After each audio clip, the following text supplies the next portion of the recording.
Hello. Hi, I hope you're all sat in the garden with some ice cold home brew of some sort. Well, hello, my name's Di from Wild Harvest School of Self-Reliance, and today on this blazing hot sunny afternoon we're going to be talking about willow and willow weaving. Now I'll show you one of my favourite books to start with. This guy here, John Seymour, in his Guide to Self-Sufficiency, this guy tells us in his book that we can walk into a woodland with a knife and come out with a basket. So one hot day, a bit like today, 16 years ago, with a baby in a sling and two toddlers at foot, I went off down the River Dove with my book and my knife, and we managed to find a fallen willow tree. And a fallen willow tree is really good to find because the shoots, the branches then grow up straight towards the light. So when it's fallen over but it's still alive, you get these wonderful straight whips come off in the direction of the sunlight. So we found this fallen willow tree, and 3 hours later, after much kind of stress trying to follow basket weaving from pictures in a book and trying to regroup toddlers by throwing them the odd oatcake, I emerged from that wood with what I can only describe as a pterodactyl nest. But I loved that pterodactyl nest. It was about this big and it had no proper form and it was really messy, like a broken spider's cobweb. But I loved that basket for about a decade, and that was 16 years ago.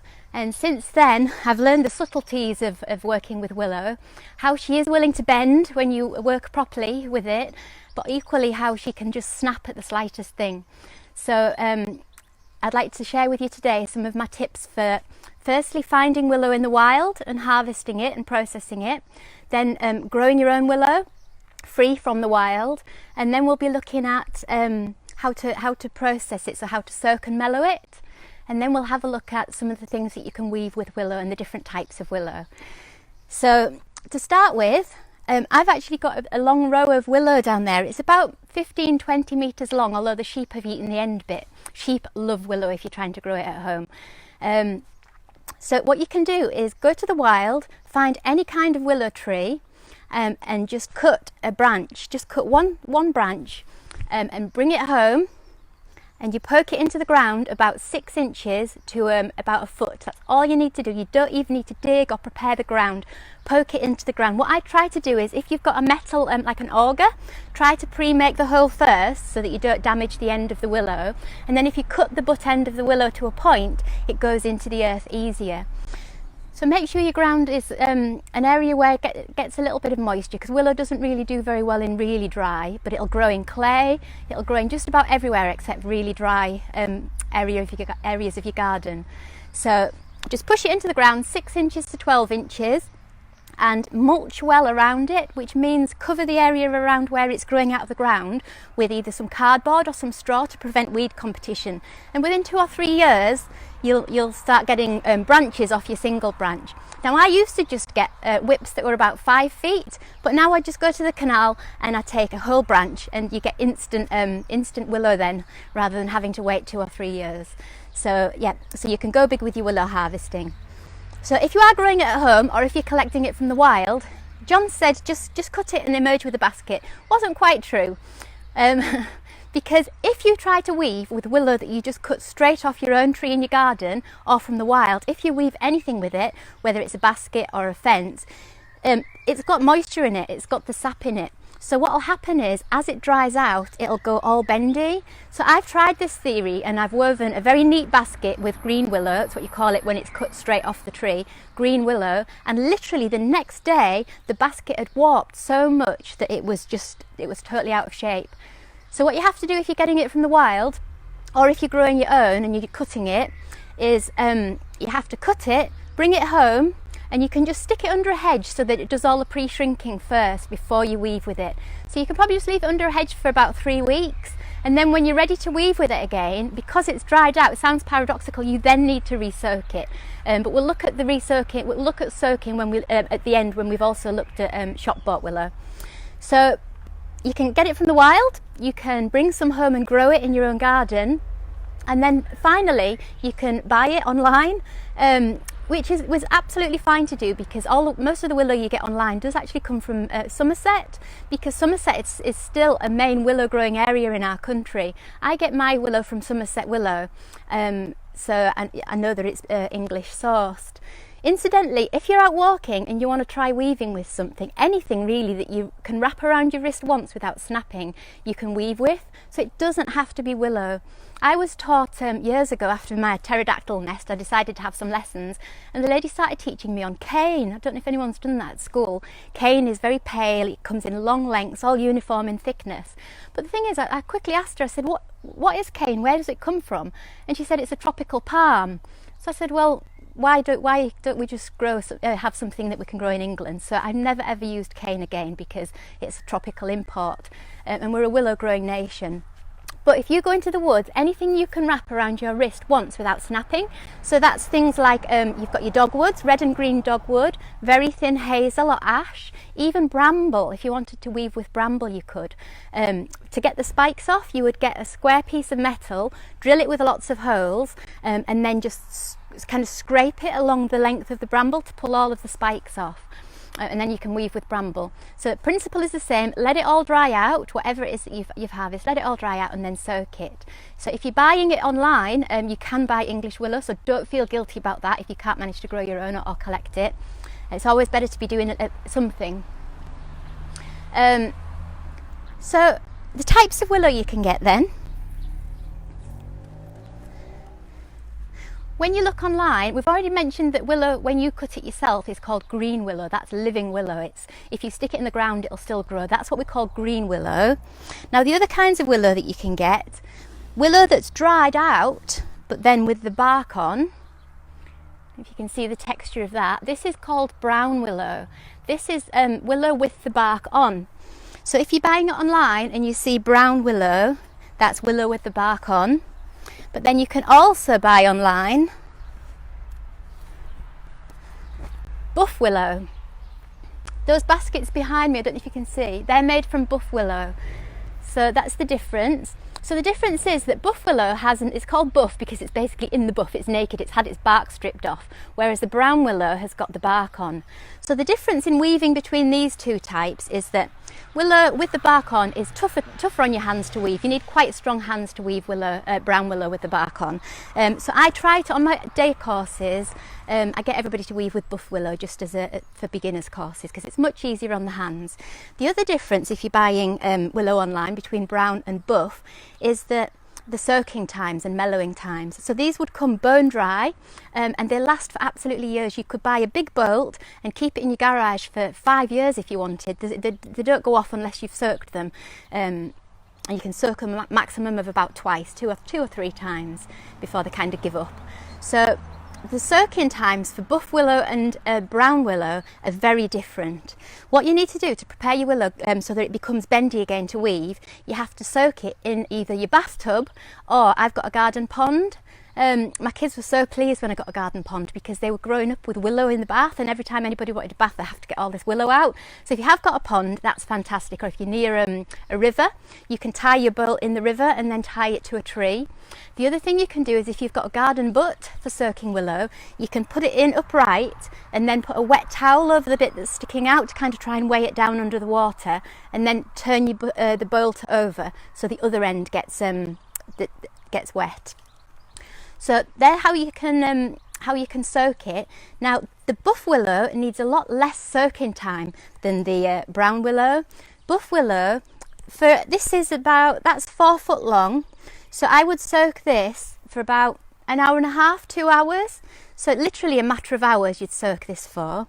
Whereas willow with the bark on, the rule of thumb is a day per foot. So if it's 3 foot willow, you'd soak it for 3 days in your pond or your bath. So you can see why it was problematic soaking it in the bath. And then, so that's a day per foot. So if it was 5 foot brown willow, it would be 5 days soaking.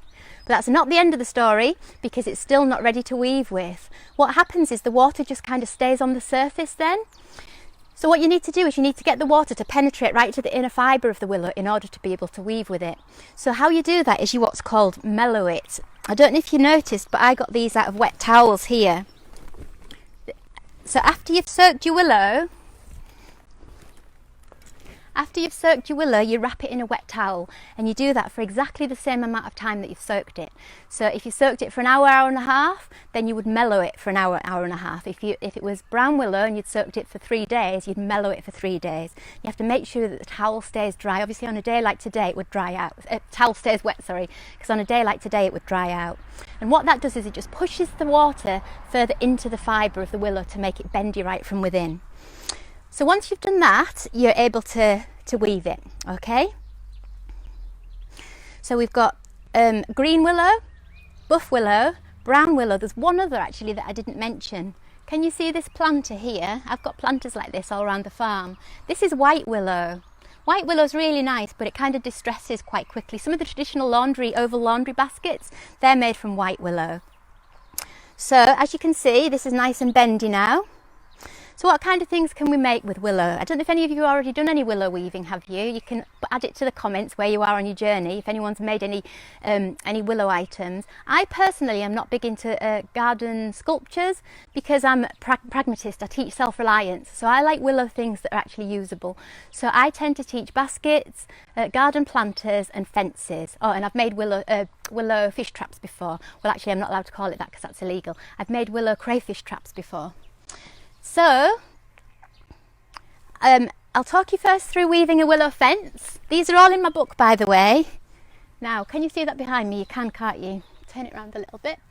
So if you want to weave a willow fence, what you need is an odd number of uprights, okay? Nice thick uprights, nice and straight, nice and thick. And they can be green willow, brown, buff, whatever you want. If it's green willow, your fence will actually start growing. So if you don't want it to grow and have to trim it every year, then you need buff, brown or the white willow or any other, but just not green. So you need an odd number of uprights. And the reason that is because then when you do the weaving in and out, it just works better. So you want an odd number of uprights, nice and thick, nice and straight, and you're going to cut the end to a point, so just cut it off at an angle, so that way you can push them down into the ground evenly spaced. Now in summer, times like this, the ground is really, really hard, so I would struggle now to push willow down into the ground to make a fence. So I don't know if you can see, I can't really see what you can see because of the sun, but here I've got what I call a block, and it's just a really chunky piece of wood, and you can keep this and just use it for lots of different fences. And you just put your uprights into the block, and then when you've woven your fence, you pull it out. You can actually put a little bit of beeswax and oil on the end so it pulls out easier, and then you just pull it out.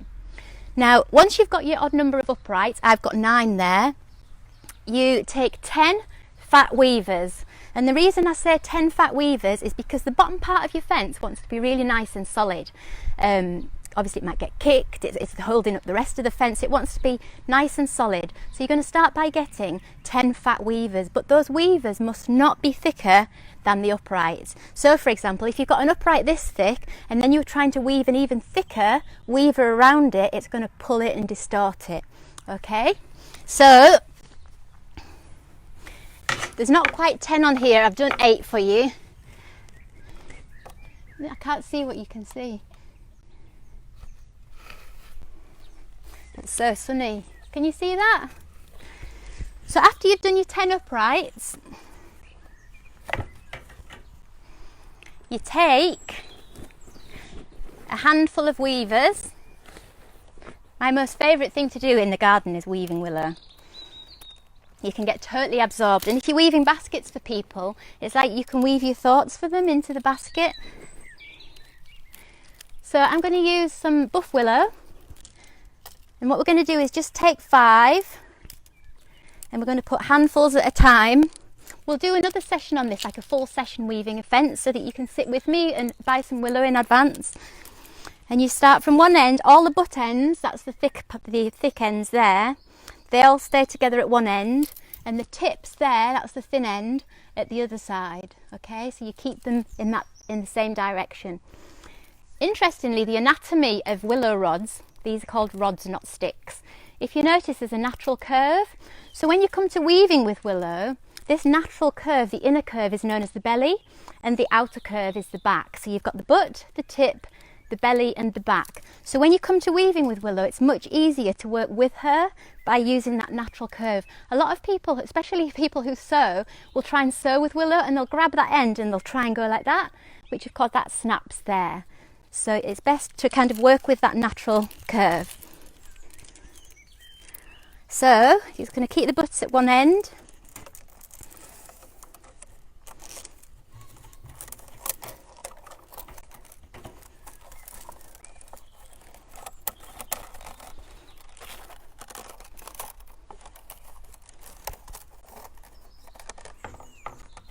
So when you put it in, it'll be all kind of twisted over. So then your job is to straighten it out, to try and get all the 5 to lie on top of each other so that you cover more area. I think we've gone in and out there. And the next row, it dries out so quickly on a summer's day in the garden if you're weaving, especially with buff willow. Buff willow dries out much quicker because it hasn't got that protective coating of bark on. The brown willow that's got the bark on will last a little bit longer in the sunshine. So your next row will just go the other way. So your butts will go where the tips ended on that one. So it kind of balances it out. So if you finish on tips at one end, you're going to have butts at the other end.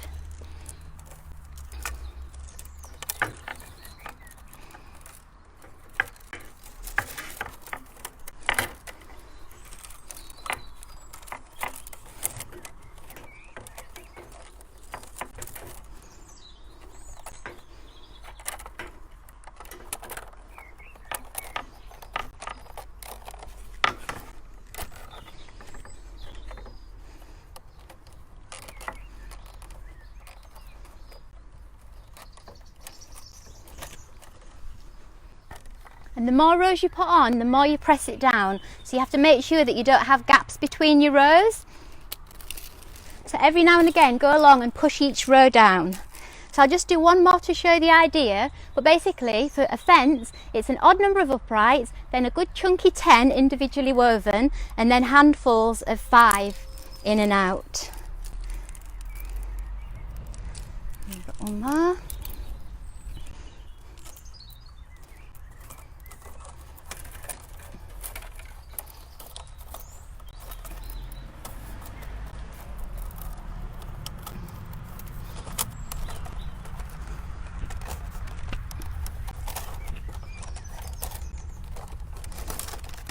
And what will happen is the more you put on, the more the pattern will become apparent on your fence.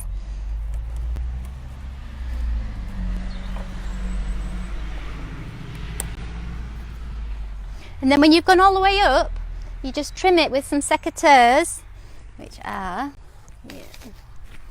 so you would just trim the ends with some secateurs all the way up. And there's various ways that you can finish the tops off, but obviously we won't have time for that now. But that's the basic principle of a fence, and you can do little small fences about a foot tall. So if you wanted to put 4 together to make a raised bed, and you would just wire them at the corners to make a raised bed. Or you can go as tall as you want, really. So, and then planters in the ground, like this one here, the white willow one here, that's basically 24 uprights stuck into the ground. And then I've woven what you call a 3-rod wale there. 3-rod wale is a slightly more complicated weave, which involves weaving with 3 at a time, but it's nice and fast. And that's one of the weaves that I teach on my basket weaving day. So, what else can we weave with willow? Like I say, I apologise to those people who wanted to do pigs and reindeers because it's just not my thing. If you can't use it, then I won't invest time learning how to do it. We do, however, do the willow stars using the offcuts from basket weaving, because that's a good use of waste, because the permaculture principle, of course, is produce no waste. So after a basket weaving day, we've got lots of offcuts and we make the little willow stars. So if you want to weave a basket, what do you need? When I went out into the woods that day with my baby, toddlers, the book and the knife, I cut 70 uprights, and I'd still to this day think that 70 is a good number to cut for a basket, because when you start weaving a basket you need 6 thick base sticks, then you need 24 thick uprights, so that's 30 quite thick rods of willow. And then you need lots of thinner ones to do the weaving in between, because the structural aspect of the basket should always be thicker than the weavers. So you want 6 thick base sticks, and then you would need 24 thick uprights, and then probably about 40 to 50 weavers. And on the day course, we start by making a base, which is probably all I'll get to show you right now at the start of a base. So I'll choose 6 thick base sticks. That one's thick, that one's thick, that one's thick. Interestingly, the Druids revered willow, and I don't know if you know why that is. You might have seen willow associated with magic, and one of the reasons is because they realised long ago that if you chew on a bit of willow bark or make a tea out of the leaves, it's actually a source of salicylic acid, which is it's nature's aspirin. So they will have realised long ago that willow was a source of pain relief. Another plant they also revered for the salicylic acid was meadowsweet. So that's why you often see willow associated with magic and druids. So, right, we've got those. Those we need 2 more thick ones. So my customers now that come on a day course, there's not one of them goes home with a pterodactyl nest, because I've refined my technique now over 16 years. So you start by choosing 6 relatively thick rods, and from the butt end up, you want to cut, for this size basket, you want to cut about 1 foot from the bottom up. Interesting use of pie. My only adult use of pie is in basket weaving. You remember the mathematical concept of pi from school? This is the only time I ever use it. If you remember, pi is that the circumference is 3.14 times the diameter. So there was one day I had to make this huge basket in the grounds of a stately home. It was a school for children in wheelchairs, and they wanted something where the children could wheel up, plant it out, and the whole all of the people that would come into the school fair could contribute by weaving a few rounds. So I had to try and work out how long willow I needed for a 3-4 foot round basket. And I rang my friend and I said, I can't work out how long the willow needs to be. And he said, well, it's pi. So if you need a basket of a certain diameter, you know that the willow will need to be 3.14 times that diameter. Okay, that's a useful tip. So because we're working with 3-foot willow here with the brown, this basket will be roughly about 1 foot. So that's why I've cut the base sticks to about 1 foot. And then all you need to do, sorry John, I'm going to use your book, if you can see, you just need to put slits in the middle. You need to put slits in the middle. Just twist it like that so it makes about 1 inch slit. And you need to do that in the middle of the 3 thickest sticks. I always say it's a bit like a tongue twister. You need 6 thick base sticks. So try saying that when you're drunk. So you're just poking the tip of the knife through. A little twist to open it up. And you only do that on the 3 thickest ones. And you'll see why in a minute. Now a lot of people, when they make the base of a basket, they will just they'll lay them like that, but that's really fiddly to try and lash that in. So John in his book, and I have always made these little slits.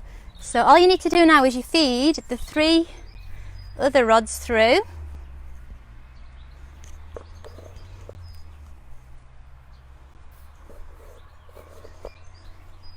So we're going like that.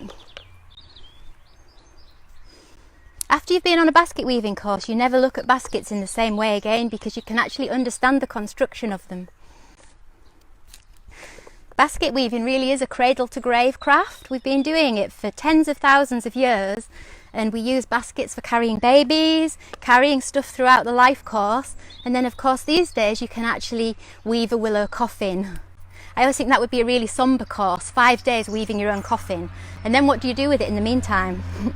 I guess keep it in the loft full of spare bedding. So yeah, it really is a cradle to grave craft. So that's what we're aiming for the base of a basket. If you were making an oval shaped basket, by the way, you would slide that up there and you would put 2 more down here, and then you would weave like that.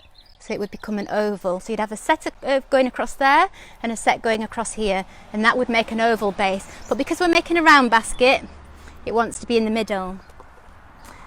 Now the next thing, the first the first weave that I teach people is called a pairing weave. So we need thin weavers. Remember we said weavers have to be thinner than the structural aspect of the basket.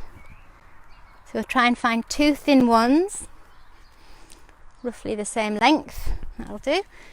I'll put you down now, John, thank you. So using the tip end, which if you remember is the thin end, you're going to poke them through the little slot that you've made with the knife. This is when if I get left-handed people on my course, I have to kind of try and switch my brain around. So you drop 1 weaver to the front and 1 to the back, and then you're going to cross it over at every corner. So the one that's at the front comes to the back, and the one that's at the back comes to the front. And this is known as tying in the slaff. Don't worry about any little wispy bits that stick out because you just trim those off. And we're going to go around twice. I think it sounds very Yorkshire, tying in the slaff. 2 more to do.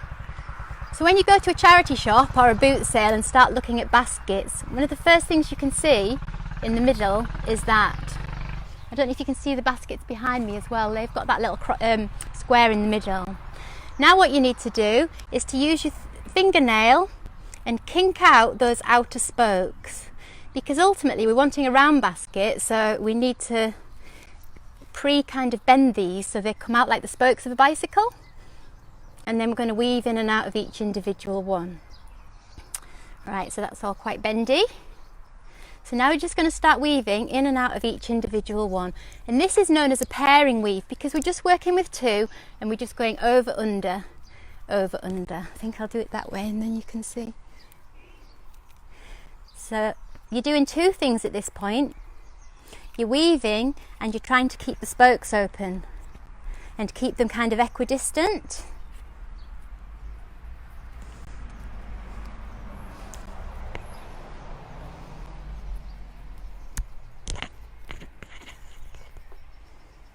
I have actually ordered this gadget that goes around my neck that I can put my phone on, so that if I make a basket you can see directly.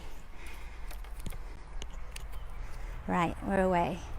So the one that's at the front goes to the back, the one that's at the back goes to the front. And the idea is that we're opening the spokes, we're opening the base sticks out to become like the spokes of a bicycle, and trying to keep them as equidistant as possible. Now obviously if you were doing a planter in the ground, you don't need to make a base, so it's nice and easy. You simply put the uprights in the ground and do the walls. So I'll just get to the end of this.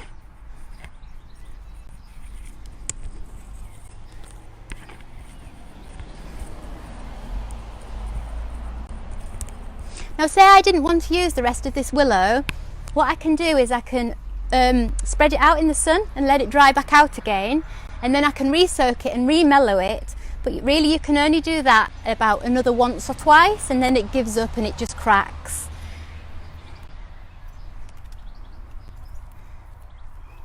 You end up with quite strong hands as well when you do willow weaving.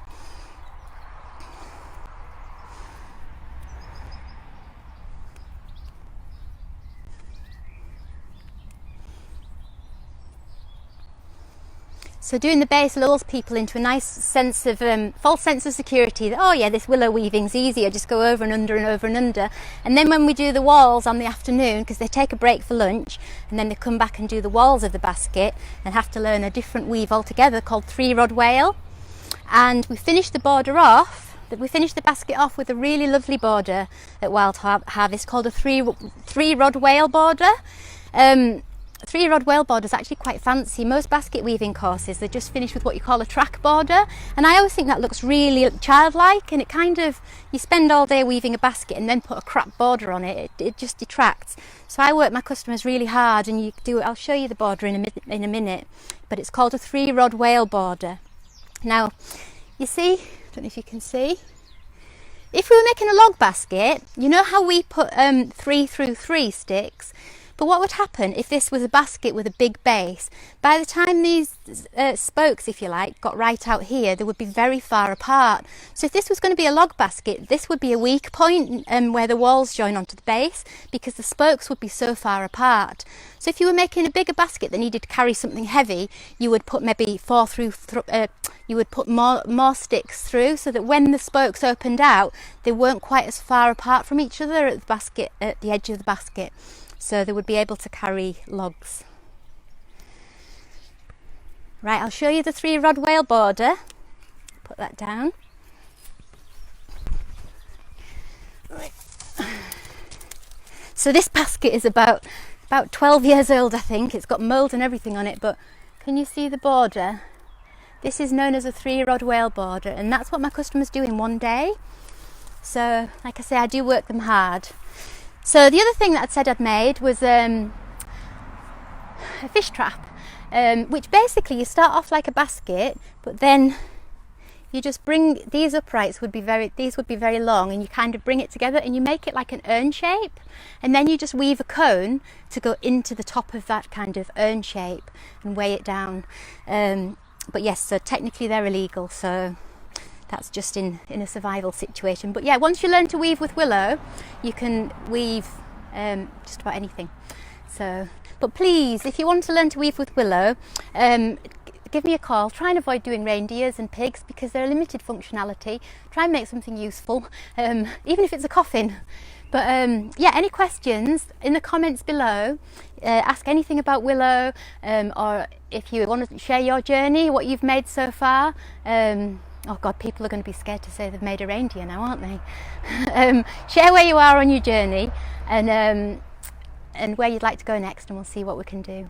All right, I hope to see you at a willow weaving course soon. I'm actually thinking of bringing back the willow weaving weekend, which is where people come and weave a basket on one day, then the next day they do a planter and a fence. So yeah, anyway, it'd be really interesting to hear your stories about willow.